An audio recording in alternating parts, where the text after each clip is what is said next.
The latest trend graphics data reports are out for the city of Santa Clara, and in today's video, I'm going to be doing a live analysis and reaction of the latest trends and graphics straight out of the city of Santa Clara, coming up on this Bay Area Housing Market Minute. For all you data nerds and stats nerds out there, you've come to the right place. In this video, we're going to be going over the latest housing market stats for the city of Santa Clara. But before we get into the data and before we get into the numbers, if you're a home buyer in today's marketplace and you're looking for a comprehensive data set to assist you with your home buying decision making, you can text the word data plus the zip code or the area or the neighborhood that you're looking in, and we will get that data sent straight to your inbox. And if you're a home seller in today's marketplace and you're looking for a data set that's going to help you decide, well, it's now a good time to sell my home. Is it the right time to sell, or should I wait until the spring? And what should I price my property at? What is the right pricing strategy? All of that and more in the data set when you text the word data plus your property address to the number down below, and we'll get that sent straight to your inbox. All right, let's dive into the report. So I'm excited to see what this looks like here. Okay. All right, so a couple of observations from this graph. Number one, the light green line represents all of the active inventory right now in the city of Santa Clara. So as you can see, that light green line has been dropping and dropping and dropping. So we've seen a reduction in inventory levels since May, June timeframe, which is pretty standard. I mean, we typically see an apex in inventory during the summer months, and so that's not unusual. But what I would say is it's unusual to see October's numbers so low relative to like even August, because typically we start to see inventory taper off and then a little surge of inventory in the fall and then a drop again during the winter months. And so it could be there are some other areas in the Bay Area where we're starting to see almost like maybe signs of an early winter period, but it's tough to know whether or not that early winter period is going to mean like an earlier spring market, or if it simply means that it's just going to be winter for longer. Winter is coming. One observation that I'd like to make here is look at the year over year movement here in Santa Clara. Last year at this time in October, we had 110 homes active on the market and only 96 homes pending. Only 96 homes pending. Notice how pending sales have stayed relatively the same while inventory levels have reduced by over 60%. That is absurd. When you look at just the movement in the inventory levels and how low we've dropped, I mean, it's hard to know exactly what's causing this. It really is, because we did have quite a bit of pent up inventory during the fall months that were put out into the marketplace, because again, we had, obviously during COVID, very few homes on in the spring. And so we saw like almost like a delayed release of a lot of that inventory.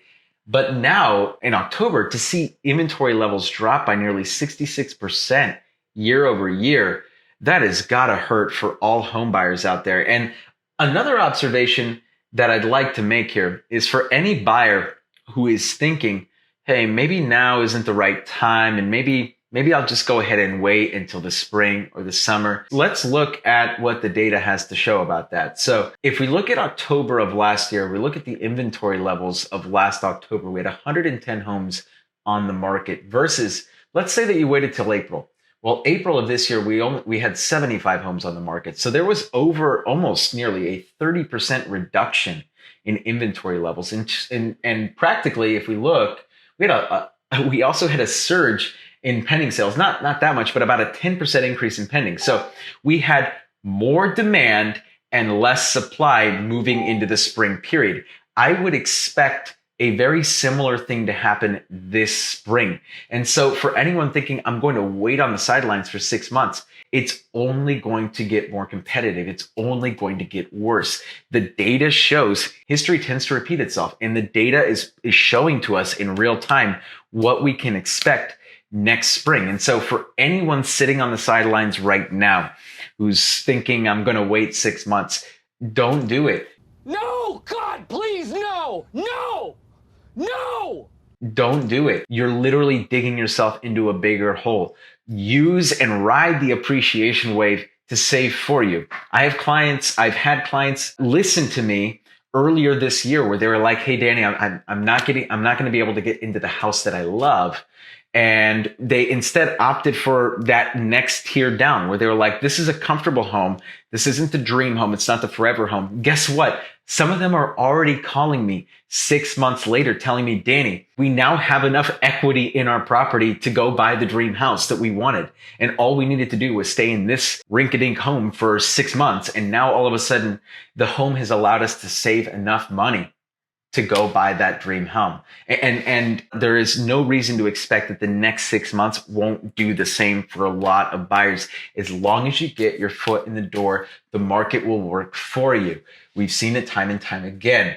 I'm looking at list price to sales price ratio. There's just been, it's been carnage. Look, 108% sales price to list price, meaning you list your home for $2 million, it sells for 2.16 on average. That is, almost $200,000 over list price.